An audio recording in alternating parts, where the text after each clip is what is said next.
Biar.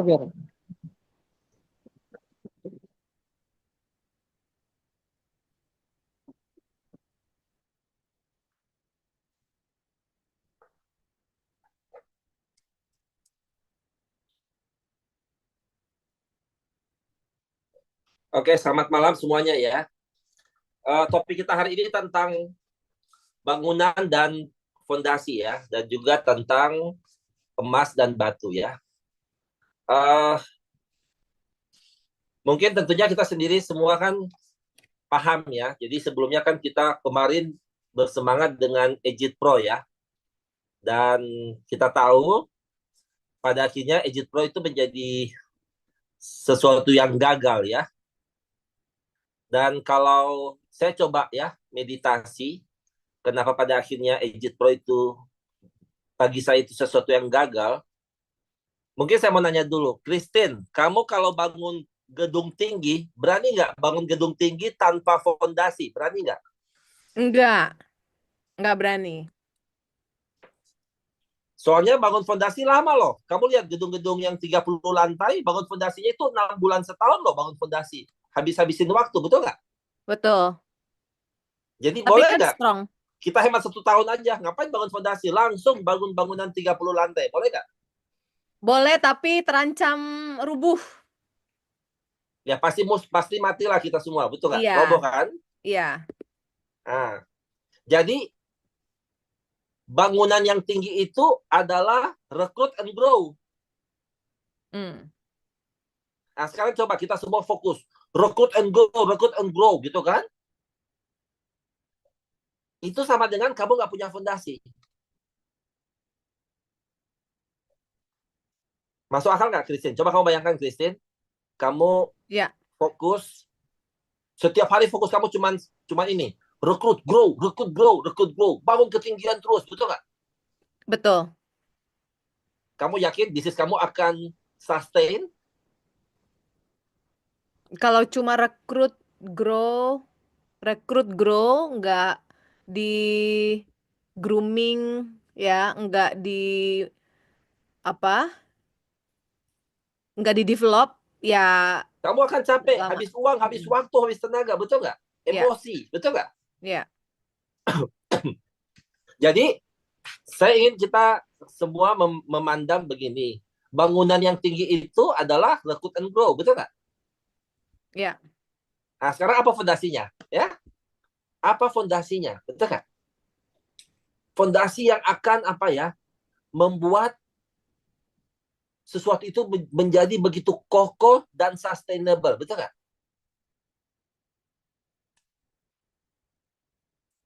Gue mau nanya Aipin, fondasinya apa?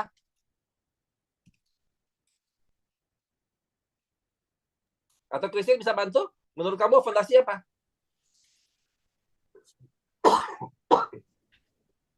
Fondasinya people skill, karakter, knowledge, mindset. Saya kasih contoh lah. Misalnya saya habis makan sop dudung kambing yang enak itu, betul kan?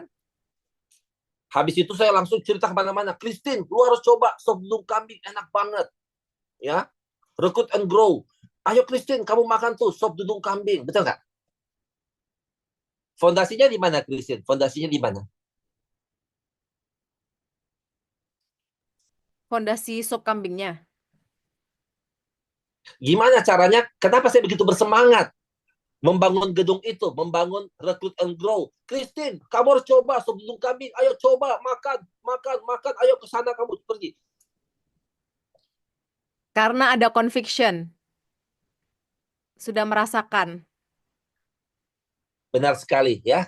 Jadi kita punya pengalaman pribadi, kita punya cerita, Christine. Saya punya cerita pribadi, betul nggak? Ya, jadi fondasinya adalah cerita pribadi saya kan. Bagaimana saya punya cerita, saya pernah makan sop dudung kambing yang begitu enak, betul kan? Kalau saya nggak punya cerita pribadi itu, mungkin nggak saya bersemangat cerita ke kalian sop dudung kambing? Nggak ya? Ah,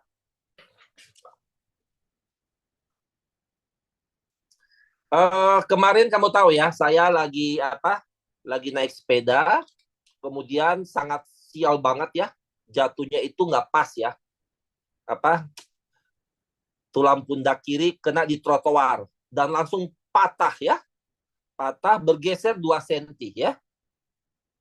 Pertolongan pertama saya pergi ke Haji Naim ya di Jakarta Selatan, apa? Katanya ahli patah tulang ya. Tes suara dulu, suara saya kedengaran? Kedengaran Kedengeran jelas. kok. Kedengeran kok. Kedengaran jelas. Setelah saya pergi ke sana, diurut-urut gitu ya, ditarik-tarik. Tapi kan saya orangnya kan skeptis kan. Habis itu langsung saya pergi ke Rumah Sakit Siloam MRCCC untuk di ronsen. Apakah hasilnya bagus nggak? Ternyata sia-sia Christine. Tetap bergeser 2 senti ya. Jadi nggak ada gunanya saya apa namanya? Diurut saya oleh ahli patah tulang ya. Nah, jadi terpaksa harus dioperasi ya, biar presisi tinggi ya. Jadi dioperasi ya, dibius total ya.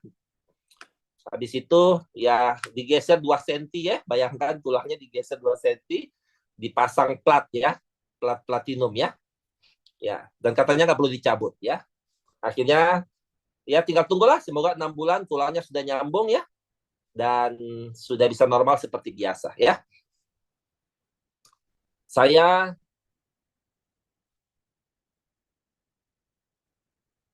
punya asuransi ya.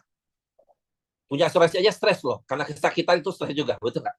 Ya, pakai asuransi, ya hanya proses sejam lebih, saya masuk kamar ya. Ya kemarin habis 100 juta gratis ya, gratis. Kira-kira menurut kalian, setelah kejadian itu, apa pikiran saya tentang AFM, asuransi rawat inap? Christine bisa nebak apa pikiran saya? Keren banget. Dan mau cerita ke orang-orang semua. Benar sekali. Itulah fondasi Christine. Saya punya sebuah cerita, Christine. Pengalaman pribadi. Pentingnya dana rawat inap. Bayangkan kalau saya nggak punya AFM, 100 juta pakai uang sendiri. Betul nggak? Itu kalau baru 100 juta lah, betul nggak?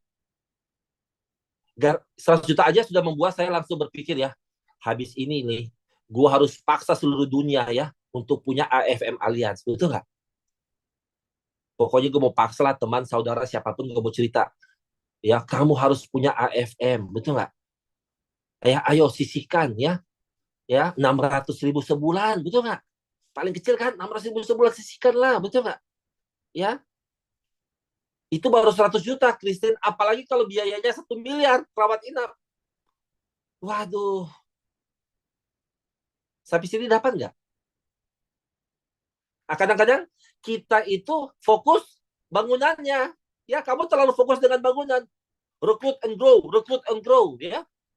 Sampai kadang-kadang kita mulai nggak percaya diri. Aduh, mau rekrut gimana? Gue kan masih miskin. Belum bawa BMW kayak Christine, betul nggak?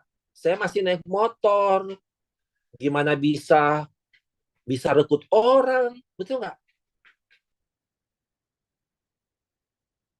Jadi makin dia fokus rekrut and grow, dia makin minder, ya, makin insecure, ya. Nah, malam ini saya ingin kita kembali kepada fondasinya, ya. Ini fondasi, ya. Kamu lihat ini fondasi, ya.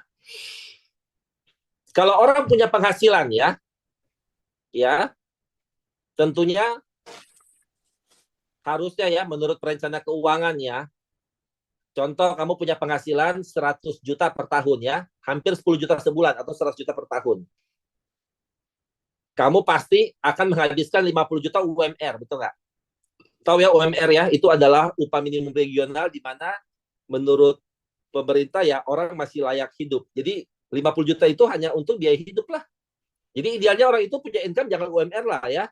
Orang itu harus punya income 2 kali lipat UMR, betul? Supaya ada sisa, bisa ditabung, betul nggak? Jadi Kalau orang hari ini punya income 100 juta, ya itu yang ideal ya. Sehingga 50 juta UMR untuk dia biaya hidup ya. Separohnya diapain? Ya jadi tabung lah. Nah, tabungnya itu tentunya kan harus bagi dua ya. Dia harus menyisihkan 25% untuk mungkin cicil properti ya. Sisanya lagi yang 25% dia bagi-bagi nah ya. Sebagian dia masuk ke sekuritas. Tahu ya, sekuritas itu seperti deposito ya, itu paling sederhana ya. Deposito bank itu sekuritas ya. Kalau kamu ngerti lebih canggih bisa ke unit link atau perusahaan security untuk beli obligasi dan saham ya. Oke, kita ke yang simpel dulu. Aset sekuritas. Taruh deposito, betul? Kemudian sisanya lagi kamu harus sisihkan ke asuransi ya. Di mana asuransi dibagi dua kan? Harus ada untuk aset asuransi dan ada lagi aset untuk dana rawat inap ya. Jadi kurang lebih kalau orang punya penghasilan 10 juta sebulan ya dia harus menyisihkan 600.000 sebulan untuk rawat inap AFM ataupun 600.000 sebulan untuk membeli UP meninggal dan UP sakit kritis ya. Nah, saya ingin tunjukin dulu satu slide ya, satu slide seperti ini. Oke. Oke, kita lihat nih. Nah, ini adalah tentang fondasi ya. Jadi hari ini banyak sekali agen-agen kita gagal, kita menjadi tidak percaya diri karena kita terlalu fokus dengan bangunannya.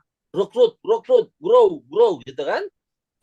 Tapi kita lupa untuk kembali kepada fondasinya dulu ya. Nah, ini adalah fondasi saya ya. Saya punya keyakinan ya bahwa harusnya semua orang itu punya uang 1 M di deposito bank. Ini dulu. Ini poin pertama saya. Setiap kita harus punya ya 1 miliar di deposito bank ya. Kalau kita boros ya, boros ya, itu adalah sebuah penyesalan ya. Jadi semua orang no choice ya harus menabung ya. Minimal di bank ada 1 miliar. Kenapa 1 miliar? Supaya dengan bunga deposito 5% ya. Tadi sudah. Kamu dapat 50 juta per tahun kan? UMR nggak itu? Itu UMR. Berarti dengan adanya uang 1 miliar, kamu sudah bisa disebut punya kebebasan atau penghasilan pasif yang melebihi atau di atas UMR 50 juta per tahun ya. Jadi semua orang no choice harus hemat ya. Menyisihkan 1 M ya di deposito bank ya. Nah, ini ada persoalan nih. Bagaimana kalau kamu nggak punya AFM, tiba-tiba rawat inap, habis 1 miliar. Wah, cilaka 13 sudah. Uang kita di bank 1 M hilang. Kalau nggak punya uang, lebih parah lagi. Harus jual harta, pinjam sana, pinjam sini. Ya. Atau terpaksa kamu harus berobat pakai BPJS. Ya. Kayak kemarin. Saya kan dioperasi oleh dokter yang sangat expert ya. Dokter yang paling tinggi lah di Siloam waktu itu ya. Begitu ditahu saya pakai asuransi Alias, wah saya dapat dokter yang paling bonafit lah ya. Baru saya tanya sama mereka, kalau saya pakai BPJS bagaimana? Kira-kira dapat dokter yang sama nggak, Christine? Enggak harusnya. Dokter lain. Benar. Jangan kasih dokter yang baru memulai. Waduh, saya dengar itu saya jadi makin kasihan kan. Waduh, orang harus punya harus punya AFM lah, betul nggak? Untuk kamu bisa dapat pengobatan yang premium. Betul nggak? Iya. Yang kedua, ya, bagaimana kalau orang meninggal? Income-nya stop kan? Penghasilan stop. Kalau penghasilan stop, perlu nggak uang pengganti 1 M? Perlu sekali kan? Ya. Supaya ahli warisnya atau anaknya atau istrinya bisa simpan deposito lagi kan? Mendapatkan bunga deposito 50 juta per tahun sebagai pengganti income suami yang hilang. Betul nggak? Itu kenapa perlu UP 1 M. Jadi ini sudah clear nih. Saya punya cerita pribadi. Sop dudung kambing enak banget. Saya punya cerita pribadi bahwa semua orang harus punya AFM, ya. Yang kedua, semua orang harus punya UP1M sebagai pengganti income-nya yang hilang. Dan yang ketiga, sakit kritis. Sakit kritis kemungkinan besar income kita drop separuh, ya. Saya pakai asumsi 50% income kita berkurang, ya. Otomatis kita perlu uang pengganti minimum 500 juta. Poin saya malam ini, waktu kamu ketemu orang, kamu fokus bangunan, yaitu recruit and grow, recruit and grow, recruit and grow, sampai kamu ketemu orang, kamu ada ketakutan, karena kamu merasa belum terlalu kaya, belum punya mobil BMW, kamu nggak percaya diri, ya. Sampai kamu suka berandai-andai, seandainya saya bawa mobil mewah, pasti closing. Padahal terus terang ya, ini berapa bulan terakhir ya, saya closing, Christine, tahu ke tempat customer pakai mobil apa? Grab, Yes, Bluebird. Bluebird, ya, betul nggak? Saya nggak butuh BMW X7 saya untuk closing, betul nggak? Dan prospek kita pun nggak peduli dengan BMW X7 saya, betul nggak? Ya, yang dia peduli adalah apa? Saya punya pengetahuan produk yang hebat, itu kan? Saya punya people skill, mendengarkan kebutuhan dia dengan penuh perhatian, betul nggak? Ya, oke, ini poin saya pertama, ya. Fondasi dan bangunan, ya. Kenapa kamu nggak percaya diri? Karena kamu terlalu fokus dengan bangunan kamu, ya. Itu kenapa Exit Pro itu proyek yang gagal, ya. Kenapa kamu coba di sini ya, kamu coba punya pengalaman gagal, yaitu apa? Ayo tahun ini nggak usah fokus fondasi, ya. Fokus rekrut and grow, rekrut and grow. Apa yang terjadi? Kamu akan minder, kamu nggak percaya diri, kamu akan ada ketakutan, kamu akan melihat kelemahan-kelemahan dan kekurangan kamu, ya. Karena kamu lupa bahwa bangunan yang tinggi itu sangat penting, rekrut and grow penting ya, tetapi harus ada fondasi. Itu maksud saya, ya. Rekrut dan grow sangat-sangat penting, tapi harus ada fondasi. Dan apa itu fondasi? Fondasi adalah cerita pribadi saya, ya. Saya punya cerita pribadi tentang sop dudung kambing. Dan hari ini saya punya 3 cerita di sini, ya. Bahwa 4 malah sini. Bahwa semua orang, ya, harus punya uang 1 M di deposito bank. Ya, kalau nggak ada, mulai belajar hemat, ya. Harus punya goal. Semua orang harus punya goal. Menabung. 1 M di deposito bank. Harus ada, ya. Cerita kedua, dana rawat inap. Jangan sampai 1 M kamu hilang gara-gara nggak punya asuransi rawat inap. Harus punya, ya. Cerita ketiga, ya, meninggal harus ada uang pengganti 1 miliar, ya. Dan cerita keempat, sakit kritis harus ada uang pengganti 500 juta. Ketika kamu fokus kepada cerita ini, pengalaman pribadi kamu, perasaan terdalam kamu, betul nggak? Kamu akan ketemu orang, ya. Masa bodoh dengan BMW X7 saya, Christine, saya cukup datang dengan Grab, betul? Ya, saya datang dengan semangat 45, betul nggak? Karena saya punya cerita, ya. Saya punya fondasi, betul nggak? Dan fondasi ini akan membuat waktu saya rekrut itu akan menjadi sangat-sangat tinggi, ya. Makin dalam fondasi saya, ya, makin dalam cerita saya, makin dalam penghayatan saya akan cerita ini, ya. Ya, makin saya, ya, menghayati cerita ini, ya, yang di depan layar, ya, maka akan makin tinggilah, ya, gedung yang saya bangun. Maka akan makin efektiflah saya di dalam merekrut, ya. Merekrut itu akan menjadi sesuatu yang sangat-sangat dimudahkan, ya. Oke, ini poin pertama saya. Nah, kita akan lanjut ke poin yang kedua, ya. Tapi sebelumnya saya akan tunjuk, yaitu poin kedua, yaitu adalah tentang batu dan emas ya. Tapi sebelumnya saya ingin tunjukin satu slide seperti ini ya. Oke.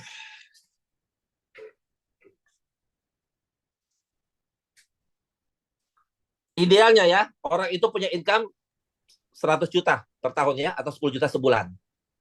Ya, supaya 50 juta dia hidup hemat, betul, UMR, dan ada sisanya untuk ditabung ya. Saya mau nanya Christine. Christine, menurut kamu kebanyakan orang income-nya 100 juta atau 50 juta per tahun? Kebanyakan. Per tahun? Iya, per tahun. Kebanyakan income orang, 90% income orang itu 100 juta per tahun atau 50 juta per tahun? 50 kayaknya ya. Kebanyakan Iyalah. kan? Mm-mm. Iya, 90% lebih lah tenaga kerja kita UMR, betul? Ya, Ini pangsa pasar yang besar nggak? besar. Kira-kira orang 90% orang itu bisa punya rumah nggak? Nggak bisa. Nggak bisa. Bisa beli asuransi. Boro-boro. Bisa punya deposito 1 miliar. Jauh-jauh. Kagak bisa. Jadi uang mereka habis, Christine. Hmm. Ya, 90% masyarakat kita terima uang habis bulan depan. Kadang-kadang belum habis bulan sudah berutang dia. Betul nggak? Betul.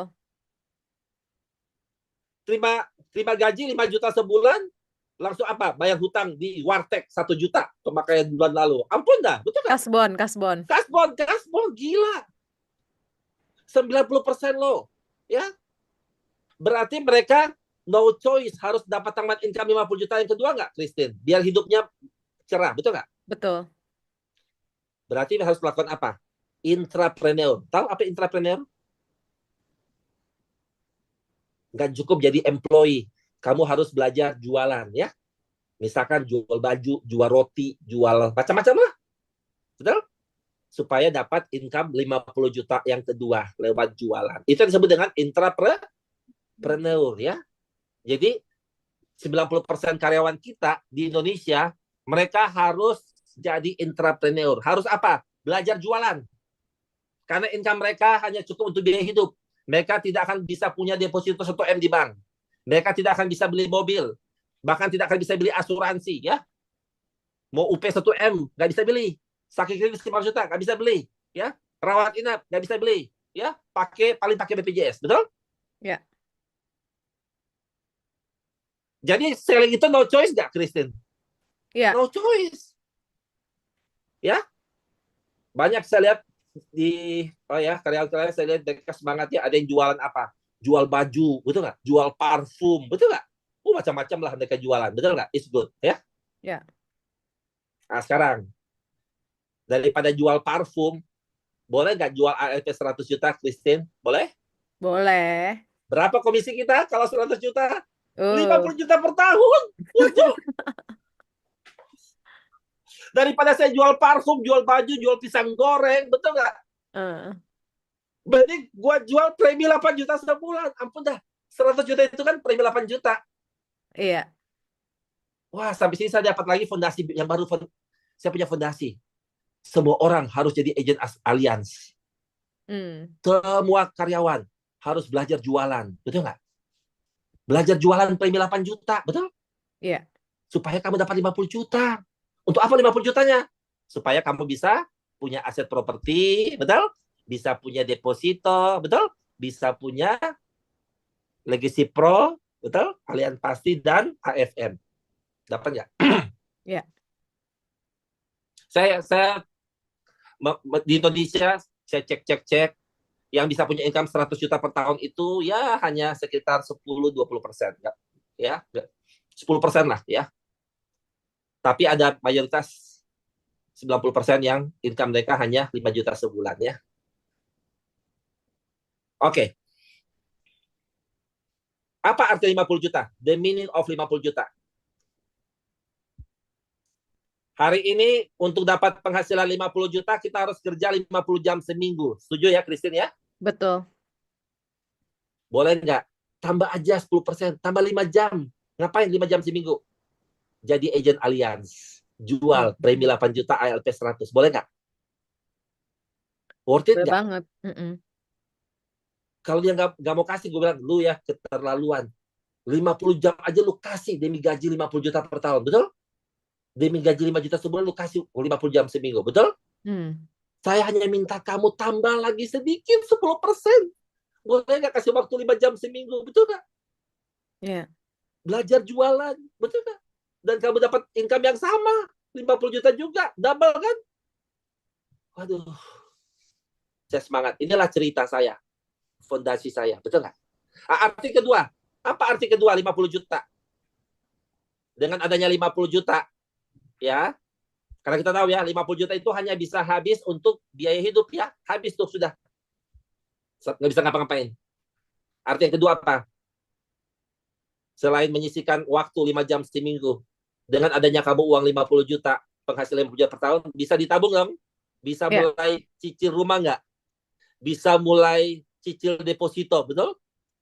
Mulai beli Legacy Pro. Mulai beli apa lagi? Allianz Pasti. Dan bisa beli AFM, betul? Hmm. Mantap. No choice kayak ini. No choice. No choice. Waktu kamu sampai pada satu kata, no choice. Tak ada pilihan. Lu harus ikutin nasihat saya. Lu harus ikutin cerita saya. Ini Christine yang saya sebut dengan fondasi. Kalau kamu punya ini, baru bangunannya itu akan sangat tinggi dan kokoh ya. Tapi kalau kamu nggak punya ini, ya ketemu orang hanya fokus rekrut, rekrut, rekrut, rekrut, kamu akan penuh dengan keminderan ya dan frustasi. Tapi kalau kamu punya fondasi ini, kamu akan sangat-sangat semangat luar biasa. Jadi poin saya gini, Christine. 10% masyarakat kita kan punya income 10 juta sebulan. Mereka harus belajar menyisihkan 5 juta sebulan kemana? Ke properti, deposito, sama beli 3 produk kita. Ya, yaitu apa? AFM, Legacy Pro, atau Sakit Allianz Pasti. kritis. Ya. Clear nggak? Ya. Jadi ada 10% market kita, mereka harus beli AFM, harus beli Legacy Pro, harus beli unit link ataupun Allianz Pasti. Sudah 4 produk kita sih beli. Ya, harus dia pakai beli. Itu yang 10%. Tapi yang 90% gimana, Christine? Lebih gila lagi. Mereka harus jadi agent. Harus belajar jualan. Harus jadi entrepreneur. Betul nggak? Hmm. Menyisihkan waktu 5 jam seminggu. No choice. Ya, harus. Waktu kamu sampai titik seperti ini, punya keyakinan yang dalam seperti ini yang saya sebut dengan fondasi. Otomatis bangunannya akan sangat tinggi. Bisa ya, itulah fondasi. Pengalaman pribadi, cerita pribadi kamu. Ya, Hmm. ketemu orang, cerita perasaan kamu, cerita pengalaman kamu. Hidup ini adalah tentang bercerita, bercerita, dan bercerita. Ya. Poin terakhir ya, batu dan emas. Oke. Jadi kita itu sebenarnya hanya bercerita 100 juta, premi 8 juta, ya. Hmm.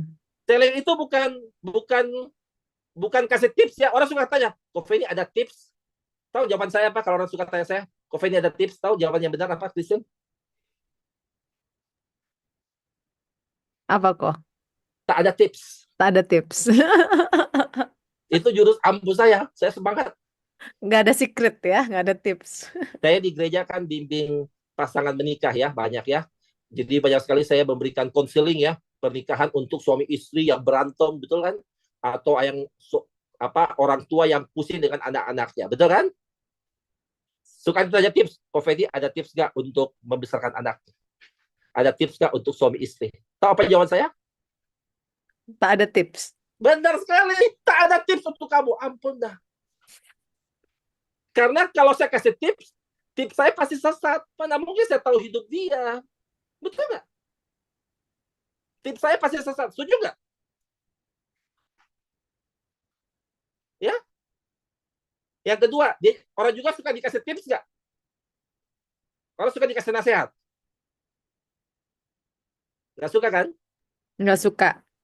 Jadi jual asuransi juga sama. Jangan jual asuransi kasih tips. Waduh, jangan, hentikan. Ya, agent gagal adalah agent yang jual asuransi sama dengan berikan tips-tips kepada customer. Kamu nggak akan closing dengan cara begitu, ya. Jadi caranya gimana, Krisis? Kalau orang minta nasihat pernikahan atau membesarkan anak, apa jawaban saya? Apa tuh kok? Contoh, Fen, gue lagi berantem sama istri gini-gini, gue sering begini-gini, menurut kamu gimana? Lalu saya bilang, gini, gue nggak ada tips. Gue mau cerita sama kamu ya, saya punya 10 cerita pertengkaran saya dengan istri saya, si Grace ya. Saya mulai cerita ke dia, nih, cerita pertama, cerita kedua, cerita ketiga, cerita keempat, dan bagaimana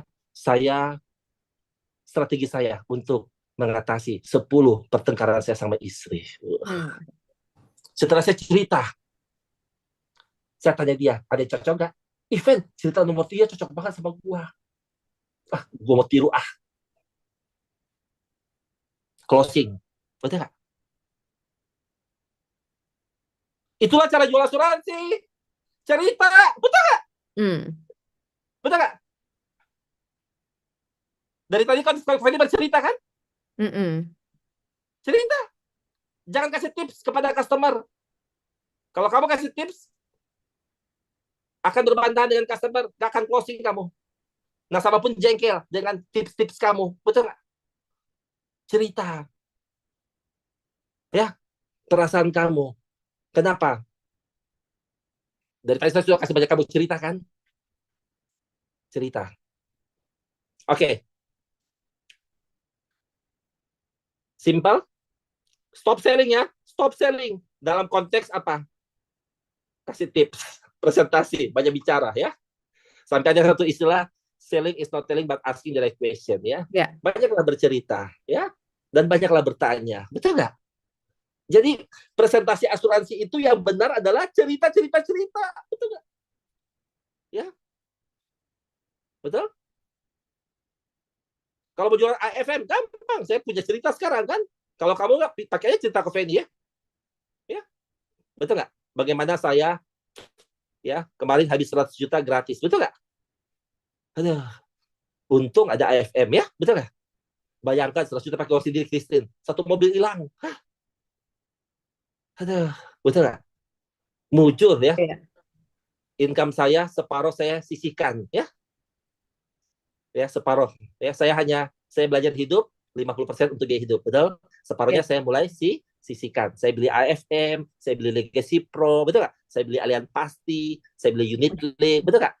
Ya, saya pastikan deposito saya makin banyak, ya suatu saat bisa ada 1 M, betul nggak? Kalau saya UMR, ya terpaksa saya jadi agent lah, harus jadi agent lah, sudah. Ya, mulai belajar selling ya. Dan ternyata selling itu adalah bukan selling adalah cerita. Dapat nggak? Menjual adalah bercerita. Contoh, kamu punya anak kamu malas belajar, kamu kasih dia tips.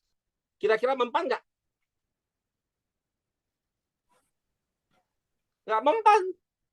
Ya, nanti kayak kucing sama tikus. Ya, dapat? Nah, tapi coba kamu bercerita. Ya. Satu langnya berbeda. Clear ya, bercerita. Saya suka bercerita sama anak saya. Nah, dulu ya waktu papa masih miskin, ya papa itu first thing first. Jam 5 pagi papa bangun. Papa berenang jam 6 pagi. Jam 6 pagi habis berenang papa berdoa, baca kitab suci, baca buku tentang cara menjual, baca buku tentang pengembangan diri ya. 1 jam. Setiap hari papa belajar, baca buku ya. Jam 6 sampai jam 7 ya. Habis berenang ya. Setelah itu mulai telepon teman-teman, siang-siang prospek orang, sore-sore prospek orang, dan papa berhasil. Karena papa first thing first. Baru pas saya tanya anak-anak saya, gimana? Itu cerita papa. Kalau kamu gimana, Haven? Kamu mau pulang sekolah main game sepanjang hari? Atau mau waktu pulang sekolah ngapain? Mandi dulu, betul? Belajar 1 jam, betul? Belajar drum 1 jam, ya? Baru itu main game sepuasnya. Dan kamu akan jadi anak yang sukses dan hebat. Kan ada first thing first. Saya kasih anak saya tips atau cerita, Christine, barusan? Ya kok. Kasih cerita kan? Iya. Cerita saya kan, bagaimana saya first thing first kan? Prioritas hidup, betul nggak? Sehingga anak saya terinspirasi dari cerita saya untuk dia meniru cerita saya, betul? Oke, selanjutnya. Emas dan batu. Apa artinya emas dan batu? Stop mengubahkan orang lain ya. Kadang kita ketemu orang kita ubahkan. Saya mengubahkan orang, ubahkan orang. Contoh gini lah, kamu lagi cari batu nih, lagi menggali dapat batu. Bisa nggak, Christine, hari ini batu itu kamu ubah jadi emas? Boleh nggak? Mau kok. Tangan Midas, itu ada cerita dongeng ya, tangan Midas, betul nggak? Eh, Bisa gila lah kalau kita berpikir ubah batu jadi emas, betul nggak? iya. Paling gampang gimana? Ya gali terus sampai ketemu emas, betul? Iya. Itulah artinya emas dan batu ya. Hmm. Stop jadi orang yang mengubahkan batu jadi emas, betul nggak? Saya punya teman, ayo kamu stop rokok, stop rokok, stop rokok. Kira-kira dia berhenti merokok nggak? Enggak kan? Dia tetap akan jadi batu, nggak mau berubah, betul? Hmm. Tapi tiba-tiba dia kena vonis dokter, paru-parunya bocor, harus stop merokok. Kira-kira dia berhenti merokok nggak? Jadi butuh sebuah peristiwa dahsyat untuk mengubahkan dia dari batu jadi emas, betul nggak? Hmm. Kamu sanggup nunggu orang punya peristiwa dahsyat baru jadi emas? Kelamaan, Christine. Mending kita terus mencari. Itu poin saya yang kedua ya. Ayo kita terus mencari, betul? Terus mencari. Artinya apa? Rekrut, terus mencari sampai akhirnya kamu menemukan 5 emas itu, betul? Kalau orang itu bukan emas, ya kamu harus tunggu dia 10-20 tahun setelah ada peristiwa. Saya punya satu teman ya, teman istri saya, sangat gemuk Christine, cantik tapi gemuk banget. Ya, dulu langsing ya, sehingga dia kawin sama seorang sutradara ya. Tapi setelah menikah punya anak, jadi gendut sekali. Apa yang terjadi? Kira-kira dia mau berubah nggak jadi langsing, Christine? Mau. Tapi nggak sanggup kan? Nggak sanggup. Nggak sanggup lah, betul nggak? Sudah punya suami, punya anak, ngapain lagi, betul nggak? Tiba-tiba suaminya ceraikan dia. Apa yang terjadi dengan wanita ini? Jadi kurus nggak dia? Hah? Motivasinya lebih kuat.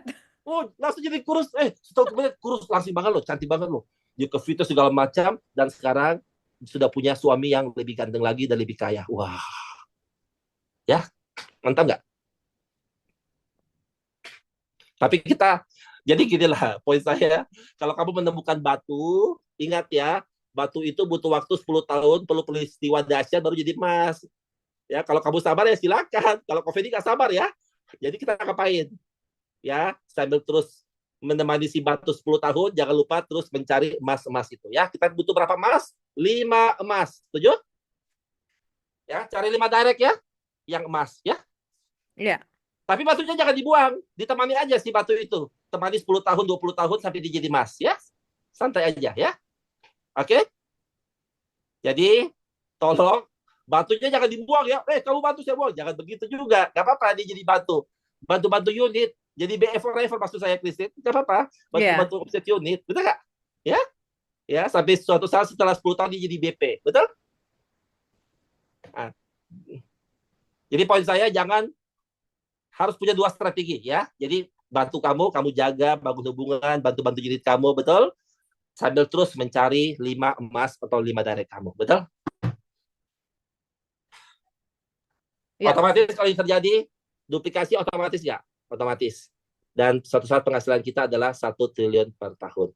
Oke, itu aja dari saya. Semoga poin saya malam ini kamu dapat ya. Saya sudah kasih kamu banyak cerita ya. Saya kasih waktu untuk tanya jawab ya, Christine. Saya serahkan kembali ke kamu untuk ruang tanya jawab. Silakan. Ya. Atau sharing AHA juga boleh. Silakan.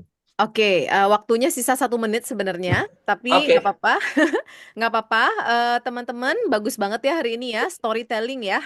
Kita kadang-kadang mikirnya jurus-jurus yang canggih-canggih gitu ya, ternyata dari pengalaman pribadi aja itulah yang paling bisa ampuh, itu jurus yang paling ampuh, storytelling ya. Nah, ada yang mau bertanya. Oh, ada pertanyaan nih kok Ya, dari Sri Mulyana. Koko jatuh kan diurut dulu. Klaimnya ke rumah sakit lebih dari 2 kali 24 atau enggak? 2 kali 24 jam atau enggak? waktu saya ke sana jam 11 malam, tunjukin kartu saya langsung ke IGD dulu, sambil nunggu proses kartu, saya diinfus, betul? Habis itu satu setengah jam kemudian saya sudah bisa masuk kamar, ya, Hmm. ya. Sambil menunggu saya pun di ronsen dulu, ya, saya ronsen dulu. Jadi sambil menunggu proses kartu saya di ronsen dan saya dikasih infus untuk menghilangkan rasa sakit, ya. Hmm. Habis itu 1 jam setengah kemudian ronsen selesai, obat obat apa infus sudah bagus, badan sudah stabil, saya diantar ke kamar, ya. Sampai di kamar, saya langsung dibilang harus operasi besoknya. Besok siang harus operasi, gitu kan? Ya sudah. Langsung saya besoknya operasi. Jam 12 siang operasi. Tetapi di jam 11 dapat kabar, Pak, belum ada persetujuan untuk operasi dari Allianz. Bagaimana, Bapak? Betul? Hmm. Saya langsung bilang, saya tanda tangan surat. Kalau nggak dibayar, saya bayar untuk operasi, gitu kan? Hmm. Oke, jadi saya tinggal tangan satu dokumen menyatakan saya bersedia membayar apabila operasinya tidak disetujui Allianz. Betul kan? Ya sudah. Tapi saya nggak keluar uang, Christine. Hanya tanda Hmm. tangan doang. Betul kan? Iya, iya. Kemudian saya operasi jam 12. Ya.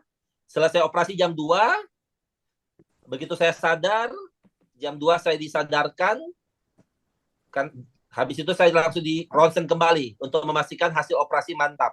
Hasil Hmm. bagus, tulang sudah tersambung normal. Habis itu jam 3 sore saya dapat kabar operasi disetujui oleh Allianz, ya. Hmm. Jadi saya nggak mau nunggu. Gara-gara Allianz saya nunggu operasi digundur 3 jam, 4 jam, ampun dah, betul nggak? Iya, Jadi saya lebih fokus ke sana aja, betul ya? iya, Itu urusan belakangan lah ya, kayak begitu kan. Tapi kalau iya. untuk kamu yang khawatir ya silahkan tunggu dulu, boleh tunggu 3 jam ya. Jadi operasinya digeser ke jam 3 gitu ya. Boleh, terserah ya. Oke, itu pengalaman saya ya. Kemudian saya Oke, pulang, semuanya ditanggung 100% ya. Pulang oke. ya. Mantap, mantap. Kalau kecelakaan sih aman sih Sri ya. Harusnya Betul. pede aja. Kalau kecelakaan mah Betul, kalau dulu. kecelakaan aman ya. Iya, Seperti itu iya. ya. Oke. Oke. Ya, thank you. Ibu Fauzia angkat tangan. Ibu mau mau bertanya atau kasih aha? Mau bertanya? Ya, Ya, silakan Bu. Ya, malam Pak Feni, Pak ya Bu. malam. Ini Pak, kalau dari pengalaman Pak Feni pada saat bercerita itu lebih banyak hanya bercerita saja atau memang menggunakan slide-slide presentasi gitu. Contoh kita saat mau rekrut agent gitu ya, lebih lebih efektif yang Bapak lakukan itu hanya bercerita atau plus slide presentasi. Gitu aja Pak pertanyaannya. Ya. Saya Makasih. rata-rata kayak kemarin ketemu orang prospek pakai Grab ya ke sana ya, pakai taksi, nggak mau pakai mobil mewah ya. Saya bercerita ke dia, bercerita. Setelah itu apa yang saya fokuskan, mendengarkan dia ya, bertanya ke dia ya, mencari tahu ya. Jadi di otak saya sederhana, dia mau pakai AFM ini, jadi saya hanya langsung ke Discover aja Bu Fauzia ya. Ya, saya hanya pakai cerita, dengarkan maunya dia. Saya mau tahu, lo kalau AFM mau apa sih? Mau klasik ke, betul? Ya, Iya. mau klasik atau mau ini. Di otak saya cuman mana nih? Nah, cuma 3 pilihan kan? Klasik atau Essential Plus atau Elite Plus, ya, sesuai budget, betul? Ya. Kalau saya bicara tentang apa? Untuk meninggal ya tinggal fokus. Lo mau UP berapa? Ya. UP 200 juta, 1M, betul nggak? Saya selalu bilang, kalau bisa UP itu 1M, betul nggak? Itu idealnya ya, 1M, Iya. betul nggak? Tapi kalau masalah cash flow, kita 5 juta aja dulu, betul nggak? Iya. Ya. Nah, kalau untuk cicilan, saya bilang, saya lebih senang cicilannya itu jangan 5 tahun, cicilannya yang 15 tahun, betul nggak? Ngapain bayar mahal-mahal, betul nggak? Iya. Cicil 15 tahun, itu paling menguntungkan, betul kan? Iya. Ya. Kalau sakit kritis, ya saya kembali ke apa? Ke si Allianz Pasti, betul kan? Sakit kritis ke 500 juta lah, ya. Jadi arahan saya adalah ambil rawat AF itu kalau bisa Essential Plus ya. Essential Plus itu bagus ya. Untuk UP 1M, kemudian untuk sakit kritis 500 juta ya. Cicilan kalau bisa yang 15 tahun. Ngapain bayar mahal-mahal 5 tahun? Jadi 15 tahun, betul? Ya, karena pemikiran saya, kita kalau ada uang ya, 50% harus kita kemanain. Kita harus untuk masa depan ya, 50%, betul? Dan kemana masa depan? Ya itu, masa depan itu apa? Cicil rumah, cicil deposito ya. Kemudian beli 3 produk kita, AFM, Legacy Pro, atau Allianz Pasti. Betul kan? Betul. Nah, sudah. Jadi sambil bercerita, tujuannya itu bertanya, cari tahu apa yang dia mau, dia sukanya gimana, betul nggak? Ya? Ya. Betul. Habis itu buka discover, ya, tunjukin ke dia, betul nggak? Temukan budget yang tepat, betul? Yang pas, closing gitu. Jadi nggak ada slide-slide begini, ini slide ini nggak dipakai semua, yang depan lain ini nggak dipakai. Jadi hanya pakai discover sama mata ke mata, Bu Fauzia. Mata saya menatap mata dia dengan penuh cinta. Iya. Mata saya, ini penting loh. Mata saya memandang dia penuh dengan cinta dan belas kasihan. Kalau sampai dia menolak saya, kasihan nih orang ini. Betul nggak? Iya. Kenapa? Kalau sampai dia rawat inap, 1 miliar habis, cilaka 13. Betul nggak? Kalau sampai meninggal, nggak ada Legacy Pro 1 miliar, bahaya keluarganya. Betul nggak? Kalau sampai sakit kritis, nggak dapat 500 juta, cilaka 13, betul nggak?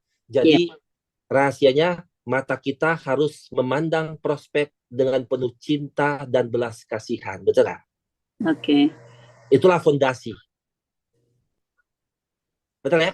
Oke. Jangan ketemu orang, gue mau rekrut dia, tapi gue masih naik motor, gimana bisa closing? Ya, kalau begitu sudah tersesat jauh kita. Ya. Oke, terjawab Bu Fauzia? Ya, oke Pak, Ya, makasih. sama-sama. Ya. Oke teman-teman.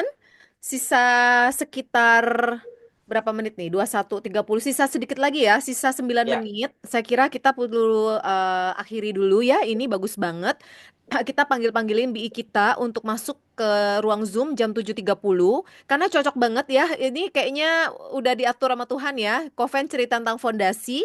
Nah, setelah ini Dok Fenty juga akan sharing tentang financial planning yang keren banget ya.